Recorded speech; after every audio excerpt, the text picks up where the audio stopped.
Okay जी। Today we will discuss December 26 है जी, functions के हवाले से हम डिस्कशन कर लेते हैं। फंक्शंस का जो मकसद क्या होता है कि आपके पास एक सेट ऑफ स्टेटमेंट्स हैं जिनको एग्जीक्यूट करना है।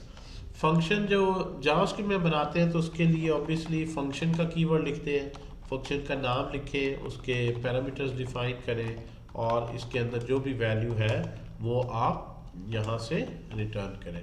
सो here we call it a function. C plus plus में डिफरेंट तरह से ज़रा बनता है, उसमें रिटर्न टाइप बताते हैं, इंटीजर है क्या है, साथ डेटा टाइप लिखते हैं कि ये इसमें।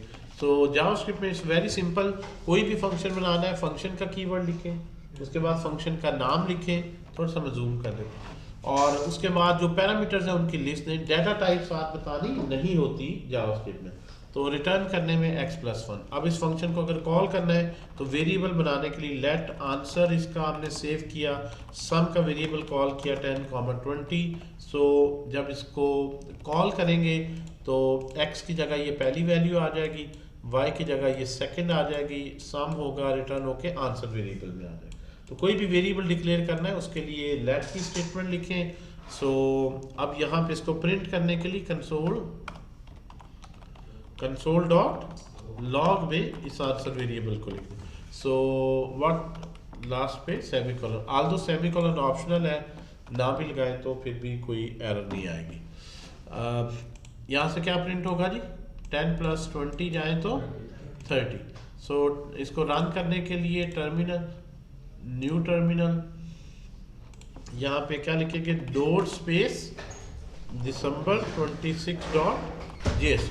नोड कमांड का नाम हो गया, इस फाइल का नाम दिसंबर, आज की डेट के साथ मैंने बना ली है।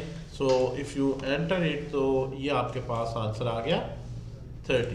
तो फंक्शन को बनाना, फंक्शन को जो है वो कॉल करना, उसकी आउटपुट लेना, ये बेसिक सा बिल्कुल जो है वो एक सिंटैक्स है। हमारे पास जो फंक्शंस में डिफरेंट चीज़ें हैं जो आपने याद रखनी है, वो है कि फंक्शन को जब वैल्यू पास की जाती है, फंक्शन को जब कोई वैल्यू पास की जाए, हमने कुछ वैल्यू टाइप पढ़ी थी। ये थोड़ी सी टाइप सिस्टम को बार बार डेटा टाइप्स को आपने रिवाइज करते रहना। डेटा टाइप्स बहुत इंपॉर्टेंट है। जो हमने वैल्यू टाइप्स या जिसको हमने कहा था प्रीमिटिव्स, अच्छा इसके जो लेक्चर 2-3 हुए हैं वो आप लोगों से शेयर कर देंगे। सिर्फ डेटा टाइप्स और ऑपरेटर मैंने डिस्कस किए, वो आप लोगों ने देख लेंगे। उसमें जो इशू होगा तो वो शेप साहब से समझ लेना, वैसे चलो डिटेल से समझ आएगी, ताकि ज़रा टाइम भी मज़ीद आप लोगों का स्पीड अप हो जाए। प्रीमिटिव्स जो है वो यानी डेटा टाइप्स, प्रीमिटिव से क्या मतलब है, बेसिक डेटा टाइप्स। प्रीमिटिव्स मीन्स, तो 3 बेसिक डेटा टाइप्स जो कॉमनली यूज होती है जावास्क्रिप्ट में, कौन कौन सी, नंबर, स्ट्रिंग और बूलियन। अब क्वेश्चन ये है कि डाटा टाइप तो हमने बतानी नहीं, तो हमें ये क्यों पता होना चाहिए कि डाटा टाइप्स कौन सी है।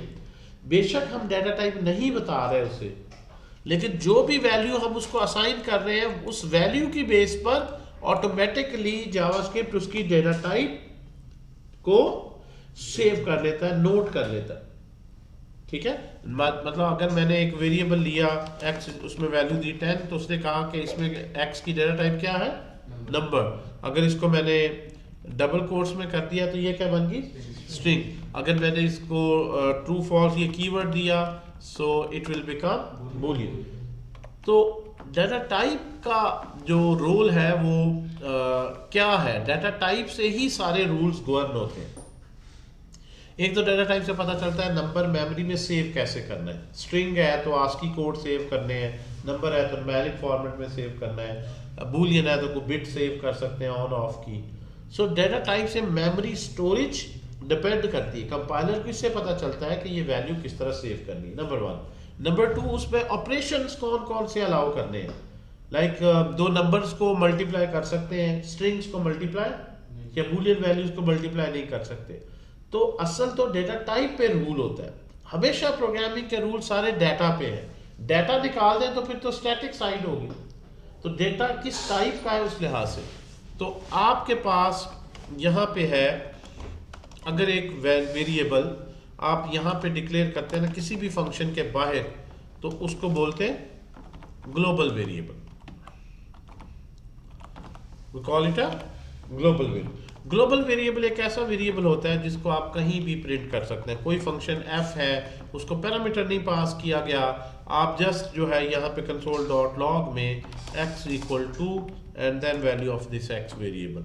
सो ये जो x की वैल्यू है, ये ऑल्दो ये x फंक्शन इस x वेरिएबल इस ब्लॉक में नहीं डिक्लेयर किया गया इस नाम से, लेकिन इससे क्योंकि ऊपर डिक्लेयर किया गया है और किसी से बाहर डिक्लेयर किया गया है, तो ऐसा वेरिएबल ग्लोबल वेरिएबल कहलाता है जो किसी भी फंक्शन से आउटसाइड हो। वो तमाम फंक्शंस उसको एक्सेस कर सकते हैं। इसके बाद अगर आप ये f फंक्शन कॉल करें तो जब ये कॉल होगा तो ये लाइन प्रिंट करेगा, ये क्या x इज इक्वल टू 10। लेकिन अगर मैं इसको ग्लोबल से लोकल वेरिएबल कर दूं, ये चीज़ों को ज़रा ध्यान में रखते जाना है। अब लोकल वेरिएबल कब होगा? अगर मैं यहाँ एक फंक्शन बना लूँ, g कोई फंक्शन है और उस फंक्शन के अंदर मैं ये x डिक्लेयर कर दूँ, तो दैट विल बी अ, या यूँ करते हैं कि इसको भी रहने देते हैं, ये जो x है इसके अंदर को नया वेरिएबल रख लेते हैं कि let y is equal to 20। Now this is called local variable. Local variable ऐसा वेरिएबल होता है जो किसी ब्लॉक के अंदर डिक्लेयर किया गया है, उस ब्लॉक से बाहर एक्सेसिबल नहीं। ये जी में डिक्लेयर किया गया है, आप यहाँ पे x तो प्रिंट कर सकते हैं लेकिन y प्रिंट नहीं कर सकते। x तो प्रिंट कर सकते हैं लेकिन y नहीं। क्यों? क्यों भाई? क्योंकि ये x जो है ये इस फंक्शन के अंदर नहीं है, ये ग्लोबल है, किसी भी फंक्शन से बाहर है, इसलिए इसके नीचे किसी फंक्शन के अंदर प्रिंट करें, ओवरऑल नीचे कुछ लिख दें, इट्स ऑलवेज एक्सेसिबल, ये ओके है। ये जो है वो एरर देगा, ठीक है जी। क्यों एरर देगा? जो भी वेरिएबल लिखा जाता है नाम, सबसे पहले वो फंक्शन देखता है मेरे ब्लॉक में इस नाम का वेरिएबल लेट करके डिक्लेयर किया गया। अगर उसे यहां नहीं मिलता तो फिर ग्लोबल में देखता है, किसी दूसरे फंक्शन के अंदर नहीं चेक करता, तो वहां भी नहीं है तो फिर वो एरर जनरेट करता है। और एरर में वो हमें यही बताएगा कि यहां पे देखो x तो 10 प्रिंट हो गया, y इज नॉट डिफाइंड। तो लोकल और ग्लोबल वेरिएबल का जो फर्क है इस बेसिक सी एग्जांपल से, लोकल वर्सेस ग्लोबल वेरिएबल, ये मैं आपको बताने की कोशिश कर रहा हूं कि स्कोप क्या होता है। स्कोप रूल, स्कोप में 3 तरह के वैसे स्कोप होते हैं। स्कोप से मुराद क्या है? एक वेरिएबल कहाँ एक्सेसिबल है, एक है ग्लोबल, मतलब डिफरेंट स्कोप के लेवल्स हैं। यहां पे देखें, स्कोप रूल्स को थोड़ा सा मजीद जो है वो अंडरस्टैंड कर लेता है। स्कोप रूल्स को, अगर आपने यहां पे एक वेरिएबल डिक्लेयर किया, लेट, इसी को मैं ले लेता हूं, ये आपने एक x वेरिएबल यहां पे डिक्लेयर किया, राइट, और इस फंक्शन के अंदर आ जाए, हियर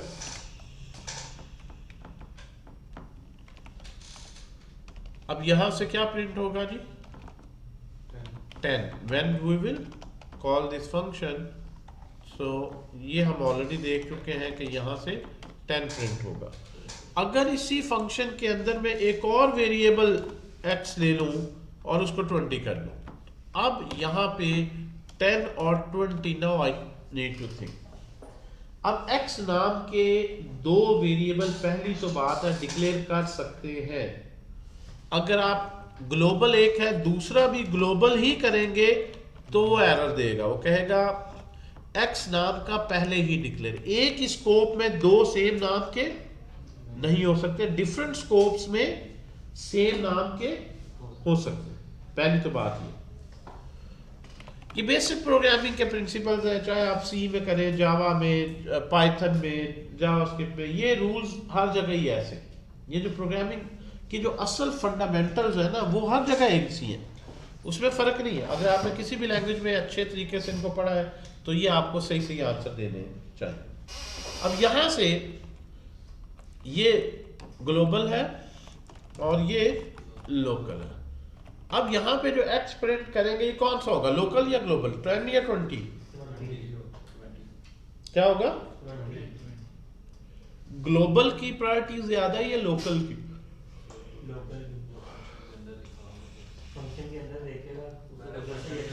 एग्जैक्टली हमेशा जो लोकल की होगी। हमेशा जो वेरिएबल, जहां आप किसी भी वेरिएबल को रेफर करते हैं, जब भी लाइक मैंने एक्स का नाम यहां पे लिखा वेरिएबल का, तो सबसे पहले ये स्टेटमेंट जिस ब्लॉक में लिखी हुई है उस ब्लॉक में देखा जाता है, फौरन ही बाहर नहीं जंप कर दिया जाता। आपने ऐसे नहीं समझना कि प्रोग्राम यहां से चल रहा है तो यहां से देखेगा, नो। जिस ब्लॉक में लिखा गया है सबसे पहले वो उसी ब्लॉक में देखेगा इस नाम से है, अगर मिल गया तो डैश सॉल्व, उसने ऊपर चेक ही नहीं किया। अगर यहां ना होता तो फिर वो आगे आउटर स्कोप में जाता। क्योंकि सर, ठीक है जी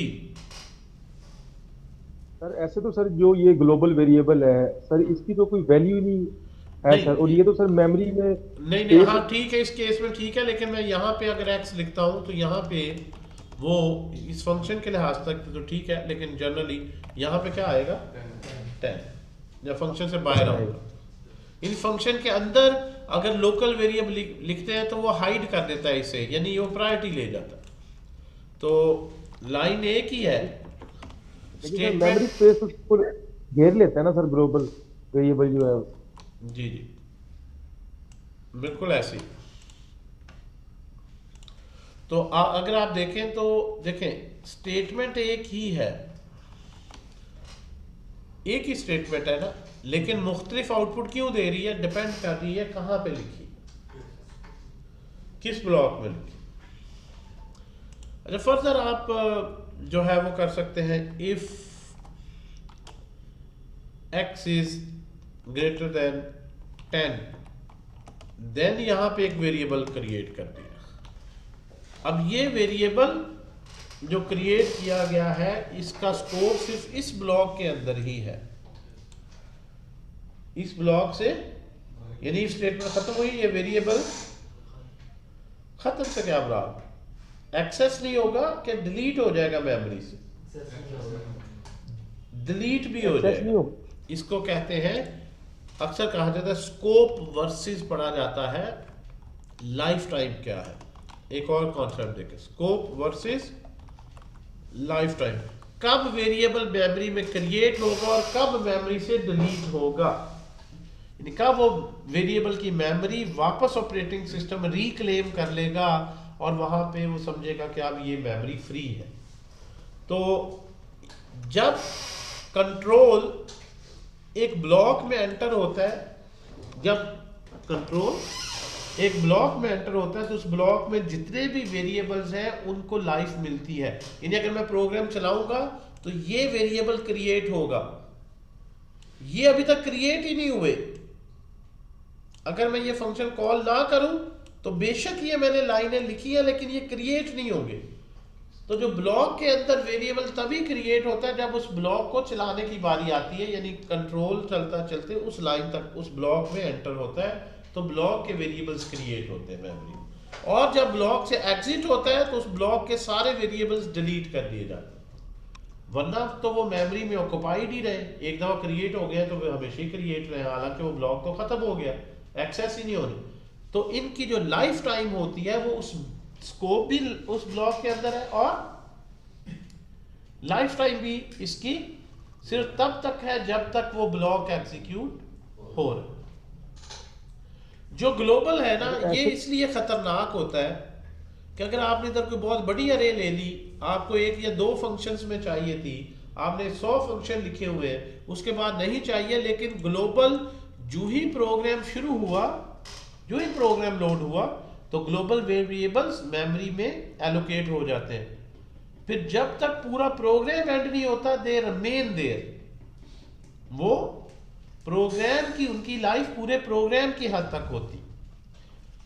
जो लोकल वेरिएबल है इसकी लाइफ कहां तक है, इस ब्लॉक के अंदर, और ग्लोबल वेरिएबल की पूरे प्रोग्राम Life- यानी स्टार्ट पे वो मेमोरी में क्रिएट किए जाते हैं, और जब प्रोग्राम एग्जिट होता है तो इसलिए ग्लोबल वेरिएबल्स को डिस्करेज किया जाता है कि यार अगर आपको एक फंक्शन में इसकी जरूरत है तो फंक्शन के अंदर डिक्लेयर करो, ताकि जब वो फंक्शन अपनी एग्जीक्यूशन पूरी कर ले तो वो खाम खाम मेमोरी ना उसने जो ऑक्युपाई की हो वो मेमोरी फ्री कर दे।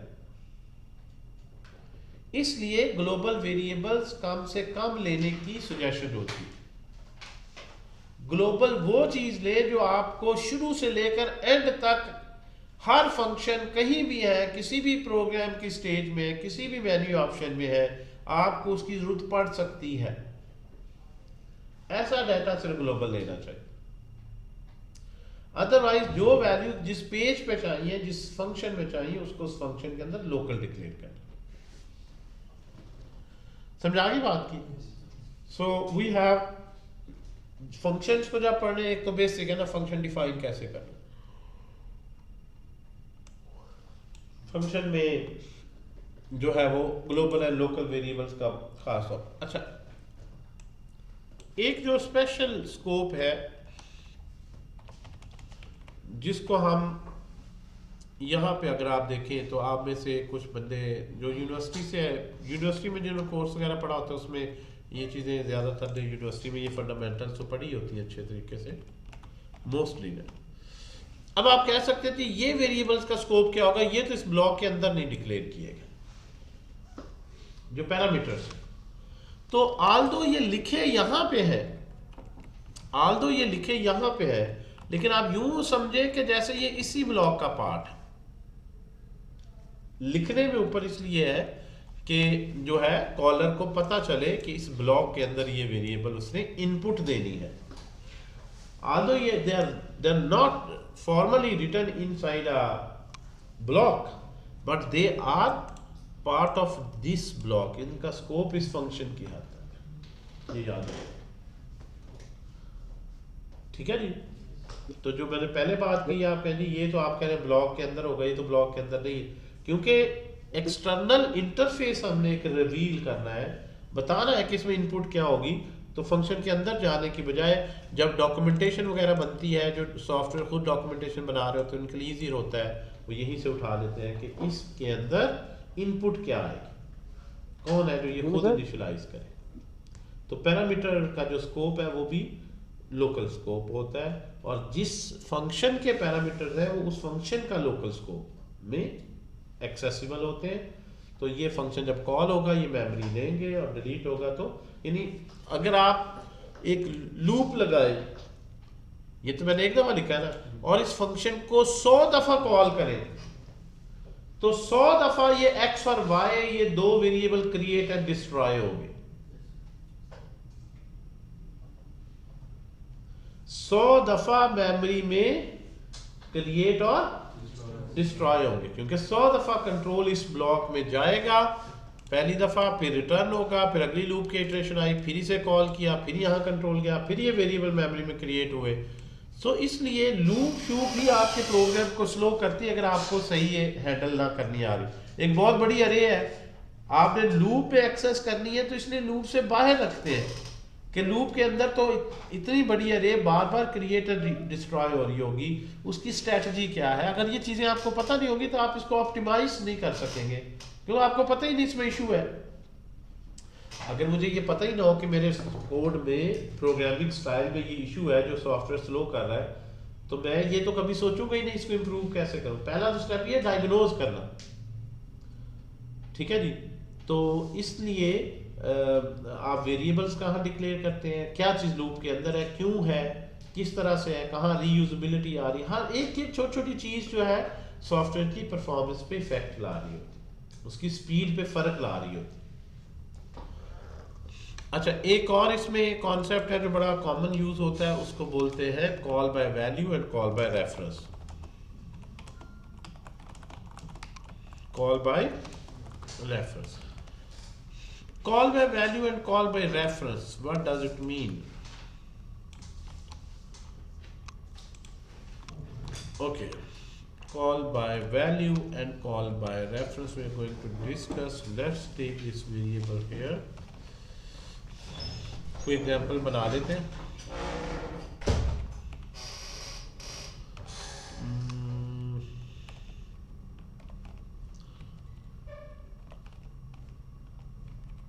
अच्छा जी, मेरे पास एक यहाँ पे वेरिएबल लिया मैंने, not integer, let x equal to 10.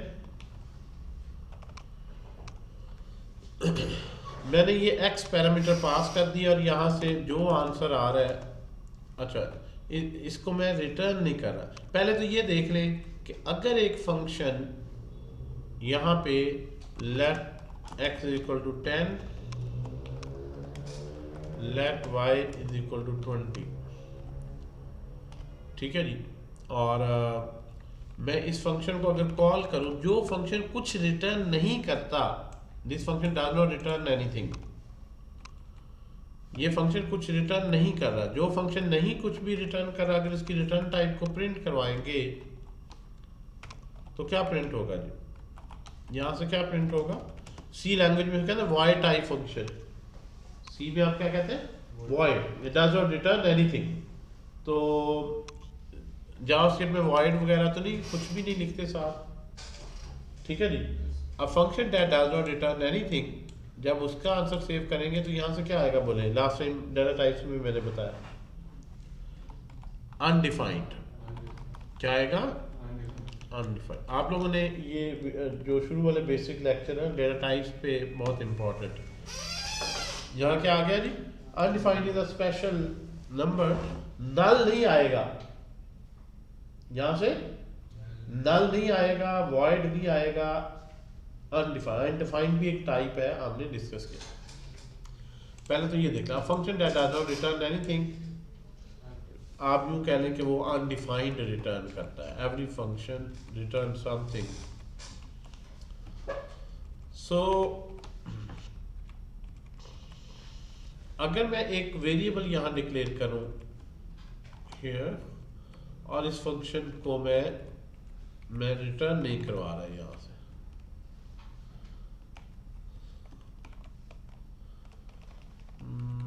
here I want to print this x. I will take a variable, I will call this function and then print the value of this variable x. इस particular function के अंदर मैंने लिख दिया hello, क्या output आएगी बताएं. You take a variable, इस फंक्शन को कॉल किया, इस फंक्शन का इस x से कुछ लेना देना ही नहीं है, this function has nothing to do with this x से इसका कोई ताल्लुक नहीं है. तो यहाँ पे मैं x प्रिंट करूंगा तो क्या प्रिंट होगा, ऑब्वियसली हेलो होगा प्रिंट, और ये 10 था, 10 ही प्रिंट होगा. It's very simple, hello 10. अगर मैं ये x से पैरामीटर पास कर दूं यहाँ पे, और ये फंक्शन इस पर्टिकुलर x में 20 कर दे, अब यहाँ पे आऊं तो 10 प्रिंट होगा या 20 प्रिंट होगा, दिस इज वेरी इंपॉर्टेंट. 20 आएगा, 20 आएगा, क्या आएगा जी, 20 आएगा. क्यों भाई मुनीब, 20 आएगा, नमान लोकल फंक्शन है, लोकल वेरिएबल 20 आएगा. नमान 20 कह रहे हैं. मुनीब ये जितने भी बंदे कह रहे हैं ना हम बूटस्ट्रैप बना लेंगे, इनका पता इशू क्या है, ये प्रोग्रामिंग में बहुत वीक आपको लगते हैं. 20 नहीं आएगा, 10 नहीं आएगा. बूटस्ट्रैप मुश्किल से मुश्किल बना लेंगे, लेकिन छोटा सा 10-20 में आके फंस जाएंगे, वो 10 आएगा कि 20 आएगा, दैट्स द इशू. यहाँ के सामने एग्जांपल्स, जिसने सबसे पहले कहा है ना बूटस्ट्रैप, तो इसका मतलब डज नॉट इवन नो कि यहाँ से 10 और 20 कौन सा आएगा. ये जरा लम्हा फिक्रिया है. देन console.log ग्लोबल के नीचे है तो इसलिए 10 है. यही तो कह रहे हो ना, तो बूटस्ट्रैप तो हम आपसे सीख लेंगे, जावास्क्रिप्ट आपको सिखा देंगे, जरा दोनों के साथ कुछ ना कुछ प्लस माइनस हो जाए, ठीक है ना. सो मुझे तो बूटस्ट्रैप पे भी नहीं आती. कोई बात नहीं. सो 10 और 20, why it's 20, So here is my topic called by value and called by reference. अच्छा इंटरेस्टिंगली अगर आप इसको अरे में रैप कर दें, एक ही वैल्यू है ना, और फिर ये x क्या बन गया, अरे अरे है तो इसके 0th सबस्क्रिप्ट पे चेंज होनी है, फिर इस अरे को प्रिंट करें, क्या आएगी ये value 20. If I pass parameter by wrapping in array, है वही वैल्यू, एक ही वैल्यू है, लेकिन वो एक वैल्यू अरे में रख के भेजता हूं तो क्या है 20. और अगर मैं जो है वो अरे के बगैर भेजता हूं तो 10. So here comes the concept of value types and reference types. पहले जरा बेसिक प्रोग्रामिंग सीधी करें अपनी. वैल्यू टाइप्स, ये जो 3 डेटा टाइप्स है ना जिनको प्रिमिटिव्स कहा है, इसको क्या बोल दूंगा मैं अब नेक्स्ट टाइम से, वैल्यू टाइप्स. इसका मतलब ये है अगर कोई नंबर, स्ट्रिंग या बूलियन होगा और मैं उसको पास करूंगा तो ओरिजिनल का रेफरेंस नहीं जाएगा, इसकी वैल्यू यहां पे कॉपी होगी. तो इस वैल्यू में ये जो मर्जी चेंज करे, ओरिजिनल अपनी जगह इंटैक्ट रहेगा. वैल्यू मतलब copy, copy of a value. तो मैंने यहां पे 10 लिया, वो मैंने 10 इस x में कॉपी कर दिया. ये x और है ग्लोबल, ये x इसका अपना लोकल है, लेकिन वैल्यू दोनों में 10 है. इसने जब 20 किया तो अपने लोकल में की, ग्लोबल में वही रही. तो इसलिए जब मैं आता हूं तो यहां पे क्या प्रिंट होता है 10. वो जो 20 कर रहा है उससे कोई फर्क नहीं पड़ता. अब वैल्यू टाइप्स कौन कौन सी हैं जी? Number, Boolean. इसका मतलब मैं अगर यहां पे लिखता हूं ABC और ये इस स्ट्रिंग को मॉडिफाई करके DEF कर देता है, DEF कर देता है, तो वैल्यू टाइप है ABC रहना है. ये उस वैल्यू में, इसको वैल्यू मिली है, ओरिजिनल रेफरेंस इसके पास ही है, तो वो अपनी सिर्फ ये वैल्यू यहां पे गई है, सो इट रिमेन्स सेपरेट. अच्छा, अब आते हैं रेफरेंस टाइप्स की तरफ. रेफरेंस टाइप्स की 2 एग्जांपल है, अरे एंड ऑब्जेक्ट एंड फंक्शन. 3 इसकी भी ले लेते हैं. फंक्शन आप कहेंगे या डाटा टाइप होती है या फंक्शन होता है. यहां फंक्शन को भी मैं डाटा टाइप कह रहा हूं. This is interesting. Function is also a data type in JavaScript. We will see when we will study functional programming. University तक आपने पढ़ा होता है ना ऑब्जेक्ट ओरिएंटेड प्रोग्रामिंग. अब जो रिएक्ट या मॉडर्न जावास्क्रिप्ट, इसमें ऑब्जेक्ट ओरिएंटेड प्रोग्रामिंग से नेक्स्ट जो है मॉडर्न फ्रेमवर्क वो कौन सा है? Functional oriented programming, where functions are also values. Functions are also values. Function को आप कहते हैं function is a set of statements, block of code that executes set of statements. ये void होगी यहाँ पे. Function is a value. अगर function value है तो value की तरह फिर treat कैसे होगा? Value तो किसी को parameter भी भेजी जा सकती है, value तो function return भी करेगा. तो हम ऐसे फंक्शन बताएंगे जो फंक्शंस रिटर्न करेंगे. Function is a value can be return from any function, so a function can return a function. So it's a very interesting paradigm known as functional oriented programming. तो अभी मैं इसको hold पे रख रहा हूं, अभी मैं पहले इन 2 को एक्सप्लेन कर देता हूं. जब आप अरे पास करते हैं 10, 20, 30, तो आप रेफरेंस पास करते हैं. क्या पास करते हैं? यानी इनका एक्चुअल मेमोरी रेफरेंस. तो जब रेफरेंस यहां पे पास हुआ तो उस रेफरेंस में जो भी चेंज करेंगे बेसिकली ओरिजिनल में चेंज आ जाएगी. अगर इसके 0 पे 99 करूं तो बेसिकली इस x के पास और इसके पास सेम रेफरेंस है, पहले सेम वैल्यू थी, अगर सेम रेफरेंस है तो उस मेमोरी रेफरेंस पे जाके जो भी चेंज करेंगे एक्चुअल में चेंज आ जाएगा। तो जब इसको कॉल करेंगे, you pass this memory reference, so it has the opportunity to directly modify this value, even though it does not return anything, it can directly modify this. तो जब मैं x को प्रिंट करूंगा, सो यू विल सी कि जो उसमें आपने change की होगी वो ओरिजिनल में चेंज है, because you are passing reference.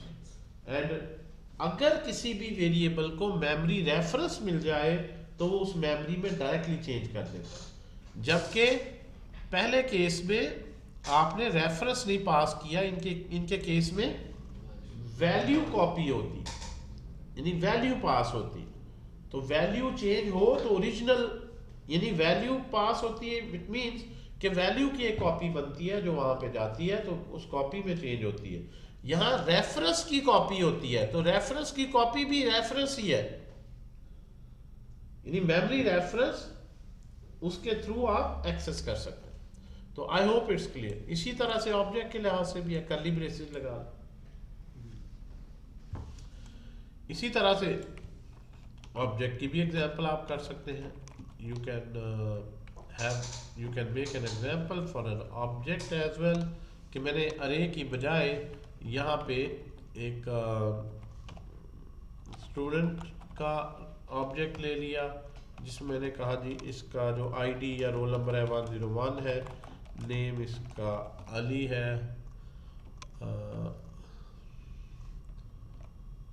और मार्क्स जो है वो मैंने लिख दिए जी इसके 50 है। ठीक है जी। Here I have a student. I pass this student here, student. अब ये जो स्टूडेंट ऑब्जेक्ट है, जब यहाँ पे रिसीव होता है तो इसकी एक प्रॉपर्टी को मैं चेंज कर देता हूँ, student dot marks I make it 99। Okay. इसके बाद अगर आप स्टूडेंट को प्रिंट करते हैं तो स्टूडेंट के अंदर जो मार्क्स है वो 50 है या 99 है। जब आपने 50 होंगे ना कि 99 होंगे, 99। अभी तो बताया कि रेफरेंस टाइप है, कि जो अरे पे रूल है वही ऑब्जेक्ट पे है, वही फंक्शन पे, जो नंबर पे रूल है वही स्ट्रिंग पे है, वही बूलियन पे। कैटेगरी वाइज समझे कि जब ऑब्जेक्ट पास होता है तो ऑब्जेक्ट का भी मेमोरी रेफरेंस होता है, तो रेफरेंस कॉपी होता है, और रेफरेंस जिसको मेमोरी मिल गया, he has access to this original marks. Data copy हुआ ही नहीं, डाटा एक ही था मेमोरी में, सिर्फ इसका मेमोरी रेफरेंस पास हुआ, डाटा अपनी जगह ही रहता है। जबकि आम नंबर की सूरत में डाटा कॉपी होता है, तो it makes a lot of difference. Clear हो रही बात या नहीं हो रही? So call by value and call by reference, यानी इसको रिटर्न भी करने की जरूरत नहीं है कि नए अपडेटेड मार्क्स रिटर्न करें, वो डायरेक्टली उसमें चेंज कर दे तो अपडेट हो जाएगा। लेकिन अगर यहीं पे मैं ये काम करूं, यहां से एक पॉइंट को याद रखना, अगर मैं स्टूडेंट डॉट मार्क्स सारा ऑब्जेक्ट पास करने की बजाय उसकी एक प्रॉपर्टी पास कर दूं, student dot marks, so I will write here marks, और मार्क्स को यहाँ पे। अब मैं अगर स्टूडेंट प्रिंट करूं तो यहाँ पे जो है वो 50 और 99 क्या होगा? यहाँ पे 50 और 99, 50 क्या होगा। अभी 99 होगा या 50 हो जाएगा? बोले, इट्स अ $1 million 50 क्वेश्चन। सब मिलेंगे। $1 million क्वेश्चन, बताएं 50 या 99? हाँ? सर 50 है 50, कोई 99 वाला नहीं है। ऐप कोई सही सर, बताने 99 वाला- होगा, 99 होगा। एक बंदे को गुमराह करने में मैं कामयाब हो गया। देखे, एक बंदा तो मैंने तोड़ ही लिया ना, तो बस एक This भी is गलत हो 99 गया तो एग्जांपल तो मैंने दे दी ना, 50 सही कह रहे हैं, बाकी एक तो हमने गुमराह कर ही दिया ना। Who was just not that much confident। ठीक है जी। If you are not sir, आपने कॉन्फिडेंट, spelling यू ही गलत ऑलवेज लिखा है। पजल बिटवीन 50 और 99।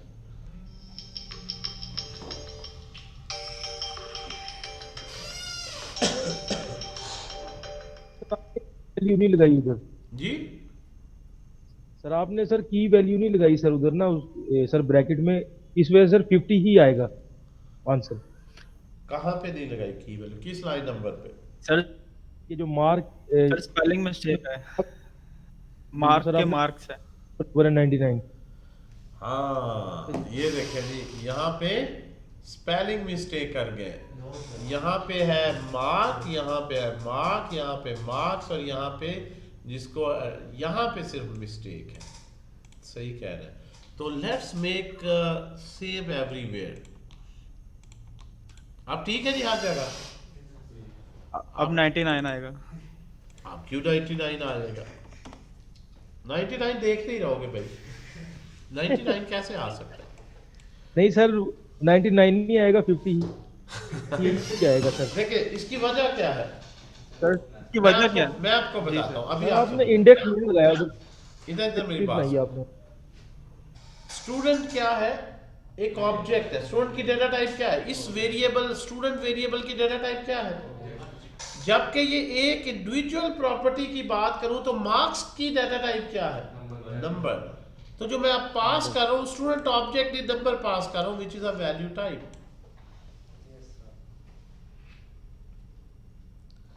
अगर आपने मार्क्स पास करने थे, अगर आपने एक फंक्शन बनाना है जो आपके मार्क्स को अपडेट करे और इस ऑब्जेक्ट की बाकी प्रॉपर्टीज को ना छेड़े, you want to protect your object and only want to expose marks to a function, तो कभी भी उसको पूरा ऑब्जेक्ट ना पास किया करें, वरना एक्सीडेंटली भी बाकी प्रॉपर्टीज चेंज हो सकती। इस रूल से आपको यह पता लग रहा है लिखना कैसे है।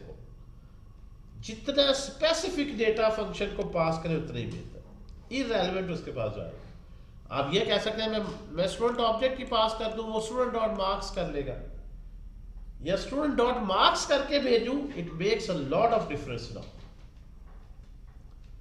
इन एनी केस कार वो मार्क्स ही चेंज है, now it's making a lot of difference. इधर I am passing a reference type और a value type, it makes a lot of difference. ठीक है। अगर तो आप चाहते हैं कि अपने प्रोग्रामिंग स्किल्स को बेहतर करें तो उसके लिए कोई जो है वो आपने पहाड़ों पे नहीं चढ़ना, कोई दौड़ नहीं लगानी, कोई जो है वो किले नहीं फतह करने, अर्तुगुल नहीं बनना। आपने ये छोटी छोटी बातें ही दिमाग में अच्छी तरह जो है वो, you have to strengthen your concepts. अगर ये 12 पे स्टूडेंट और मार्क्स करने, अगर हम 12 पे स्टूडेंट और मार्क्स करने, 12 पे स्टूडेंट डॉट मार्क्स करने, ओके। पहली तो बात ये है कि अब अच्छा क्या होगा अगर मैं यहाँ पे स्टूडेंट डॉट मार्क्स कर दूँ तो बताएं जी। हाँ जी, क्या नाम है आपका? सखावत। बताएं जी, अगर लाइन नंबर 12 पे मैं स्टूडेंट डॉट मार्क्स कर दूं तो क्या आउटपुट में फर्क आएगा? नहीं आएगा। बहुत फर्क आ जाएगा। क्यों नहीं आएगा? आपका मतलब है चाहे मार्क्स लिख लें वेरिएबल, चाहे स्टूडेंट डॉट मार्क्स लिख लें, doesn't make any difference. You are wrong. यहाँ पे मार्क्स की जगह अगर मैं स्टूडेंट डॉट मार्क्स लिखूंगा it will make a lot of difference. क्या फर्क आएगा बताएं? 99 हो जाएंगे, रेफरेंस चलेगा। वो 99 हो जाएंगे आप कह रहे हैं। हाँ भी बताएं जी, ये इस क्वेश्चन पे एंड करते हैं। जो इसका सही जवाब देगा इसका मतलब वो प्रोग्रामिंग में बहुत अच्छा है बच्चा। अगर मैं लाइन नंबर 12 पे मार्क्स की जगह स्टूडेंट डॉट मार्क्स कर दूं तो कैसे नहीं है? Give me some logical answer. जो रीजन जो आंसर दे उसकी रीजन भी मुझे बताया आप क्यों ऐसा समझ रहे हैं। सर वो रेफरेंस हो जाएगा, डायरेक्ट रेफरेंस हो तो सखावत को भी तो समझाओ, वो कहता है कोई फर्क नहीं पड़ेगा। Then why Sakhawat is not convince हो गए आप? क्या होगा? 99 गलत समझे आप। No you are wrong. पहले आपने बगैर सोचे समझे बताया था, अब आपने पूरा सोच समझ के बताया है और गलत बताया। ठीक है, पहले आपने ऐसे ही बैठे बैठे जो अचानक पूछ लिया तो बताया। हाँ भाई, लाइन नंबर 12 पे अगर मैं मार्क्स की जगह स्टूडेंट डॉट मार्क्स कर दूं तो क्या होगा? कुछ भी नहीं होगा सर। मतलब ये क्या बात हुई, कुछ भी नहीं होगा? मतलब यहाँ पे लिखा आएगा, आपका मतलब है कि यहाँ पे 50 50 या आएगा। 99 नहीं लिखा आएगा, लिखा आएगा कुछ भी नहीं, ये लिखा आएगा। मतलब कि 50 नहीं नहीं, मतलब ये फंक्शन में कुछ भी नहीं है, वो होगा मतलब इसके जो मार्क्स 50 है तो 50 रहेंगे। तो इतना कुछ हो गया, 50 मार्क्स हो गया, तुम कह रहे हो कुछ भी नहीं। अब ये कहो कि 50 मार्क्स ही रहेंगे, गलत है ये बात। जो कह रहे हैं कि 50 आएगा वो गलत है, जो कह रहे हैं 90 आएगा वो भी गलत है, 99 का 99 जो 99 कह रहे हैं वो भी गलत है। आप बताएं, चलिए मैं हिंट दे दिया मैंने। जो कह रहे हैं ना 50 आएगा, इतनी अहम बात आपने पूछ ली है। देखिए, जो कह रहे हैं ना यहाँ से 50 हो जाएगा वो भी गलत है, और जो कह रहे हैं 99 आएगा, तो फिर सही क्या है जी? ये लास्ट में किसी ने जो विस्परिंग की है वो सही है, एग्जैक्टली। आप ऐसा लिख ही नहीं सकते यहाँ पे, आप यहाँ पे ऐसा लिख ही नहीं सकते, ये लिखना ही एरर है। क्यों? यहाँ पे हम वैल्यू पास कर रहे हैं। नहीं नहीं नहीं नहीं, that has nothing to do with. असल में इस चीज का हमारी अभी तक की डिस्कशन से ताल्लुक ही नहीं है कि हम क्या पास कर रहे हैं क्या नहीं। यहाँ ये लिखना ही गलत है, स्टूडेंट डॉट। ये स्टूडेंट क्या है, क्या इसका स्कोप है यहाँ पे? लोकल लोकल नहीं। स्कोप है, बताएं। स्टूडेंट आइडेंटिफायर को एग्जिस्ट करता है इस ब्लॉक में? नहीं नहीं। एग्जिस्ट करता। ग्लोबल एग्जिस्ट करता है, लोकल तो लेकिन ये ग्लोबल इससे ऊपर तो नहीं है। यहाँ के बाद लिखा हुआ ना आपने, ग्लोबल एग्जिस्ट करता है, राइट? यहाँ पे 99 क्यों कह रहे हैं? जो 99 कह रहे हैं बताएं, क्यों इस कहावत कैसे आप समझ के कह रहे हैं? सर वो स्कोप का इशू था, वो थोड़ी सी कंफ्यूजन थी। देखिए, मेरा ख्याल है आपको ये एक लिहाज से ठीक है। इसको इस तरह से मैं कर देता हूँ, आप कहेंगे दिस इज समथिंग चीटिंग, क्योंकि जो मैं चाह रहा हूँ ऐसी आउटपुट में लाना चाह रहा हूँ। अब मैंने कर्ली ब्रेसेस क्यों लगाई बाद में बताता हूँ, क्योंकि मेरा ख्याल है स्कोप को नहीं आप समझ रहे थे, कुछ और समझ रहे थे। यहाँ पे क्या कह रहे हैं? Student is not defined. Basically ये अगर आप देखें, आपने इस स्टूडेंट को के मार्क्स पास किए, फिर दोबारा आके वापस स्टूडेंट को रेफर करना है, then why are you not passing this student? और अगर आपने ग्लोबल स्कोप में लिए तो फिर आपको पास करने की जरूरत ही नहीं है, वो तो डायरेक्टली एक्सेसिबल है। ग्लोबल तो डायरेक्टली एक्सेसिबल है, फिर उसको पास करने की जरूरत ही नहीं। तो इस लिहाज से जो है ना, ये अगर आपका आंसर सही भी आ रहा है और आप रीजन सही नहीं दे रहे, तो इसका मतलब है तुक्के से आप दे रहे हैं। कि वो जारी बात, आधे बंदे कह दें 99, आधे कह दें 50, आधे कह दें जी एरर है, आधे आधे तो 3 आधे तो नहीं बनते। क्या कितना है? 33%, 33%, 33% है। ठीक है जी, 1/3, 1/3, 1/3। तो रीजन के साथ बेसिकली बात होती है। तो अब यहां पे क्या आएगा ये इंपॉर्टेंट नहीं है। इंपॉर्टेंट ये है कि इस तरह की हरकत करने की कोई रीजन नहीं बनती। ठीक है, अब ये ग्लोबल स्कोप की वजह से पकड़ रहा है, लेकिन ग्लोबल स्कोप में ही अगर आपने रखना है तो इनफैक्ट ये तो फिर वैसे भी ठीक है, इसको ये ना भी पास करो तो फिर यहां पे फोकस हम क्यों रख रहे हैं? फिर तो ना भी पास करो तो 99 हो जाने, क्योंकि वो तो डायरेक्टली एक्सेसिबल है। क्या ख्याल है? तो इसलिए आपने यहां पे लिखा, ये कितना आ रहा है? 99। लेकिन मैं कहता हूं कि आप ना भी पास करो, अगर आप जिसकी वजह से समझ रहे उस वजह से 99 नहीं, तो फिर भी तो 99 ही है। ठीक है, आप फिर call by value, call by reference, कुछ भी क्या ग्लोबल। अब ग्लोबल स्कोप में सी लैंग्वेज कहती है कि एक वेरिएबल को डिक्लेयर करें, उसके बाद उसे यूज करें, यानी उसको यूज करने से पहले डिक्लेयर किया हो। आल्दो आपने नीचे इसको डिक्लेयर किया, ऑर्डर में जब प्रोग्राम चलता है वो वेरिएबल सारे जो है ना उनको ऊपर मूव कर देता है।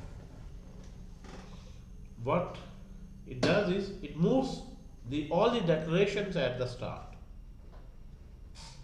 जावास्क्रिप्ट का कंपाइलर क्या करता है, जितने भी ग्लोबल है उन सबको शुरू में मूव कर देता है, तो इसलिए ऑर्डर का फर्क नहीं पड़ता, वो नीचे है, ऊपर है, लेफ्ट है। असल में वो किसी फंक्शन के अंदर नहीं है तो वो ग्लोबल है। चाहे यहां मैंने लिखा है, आप देखें यहां पे आप कहें जी ये किस स्टूडेंट को प्रिंट कर रहा है, जो अभी बाद में मैंने डिक्लेयर करना है, जो मैंने बाद में डिक्लेयर करना है। गुस्सा का आ गया वो, can not access variable before initialization, यहां पे आ जाए, ये भी तो मैं इनिशियलाइजेशन से पहले एक्सेस कर रहा हूं, लेकिन ग्लोबल स्कोप पहले एग्जीक्यूट हो जाता है। जिस तरह भी मैंने बताया, फंक्शन पे जब कंट्रोल जाएगा तब ये रन होगा, तो पहले ये फंक्शन कॉल हुआ, अगर ये फंक्शन कॉल हुआ तो फिर अगर स्टूडेंट तक तो अभी कंट्रोल आया ही नहीं, तो ये थोड़ा सा अनप्रडिक्टेबल बिहेवियर आ जाता है लैंग्वेज का, इनकंसिस्टेंट सा मुझे लगता है ये बिहेवियर है। अच्छा, अगर हम इसको यहां पे करते हैं, अब ये कंसिस्टेंट बिहेवियर दिखा रहा है कि पहले एग्जिस्ट कर गया लेकिन ग्लोबल स्कोप, यहां भी लिखें या यहां भी लिखें, यानी उसके ये इस लाइन तक पहुंचने से पहले कहीं ना कहीं ग्लोबल की लाइन को वह एग्जीक्यूट करवा चुका है, यूं समझ। लेकिन एज अ कीवर्ड सी या जावा में वो कंपाइलर थोड़ा सा स्ट्रिक्ट है, वो कहता है नहीं, ये नाम अकर हुआ है, इससे पहले ऊपर मुझे दिखाओ कहाँ है, वो जरा थोड़ा सा स्ट्रिक्ट कंपाइलर है, वो कहता है ये नाम आया है, नीचे बाद में जाएगा, वो कहते हैं ये नाम आया, मुझे दिखाओ ऊपर है कहाँ पे, समझा रहे ना बात की। तो इस कंपाइलर का थोड़ा सा बिहेवियर इस सेंस में जो है वो मुख्तलिफ है।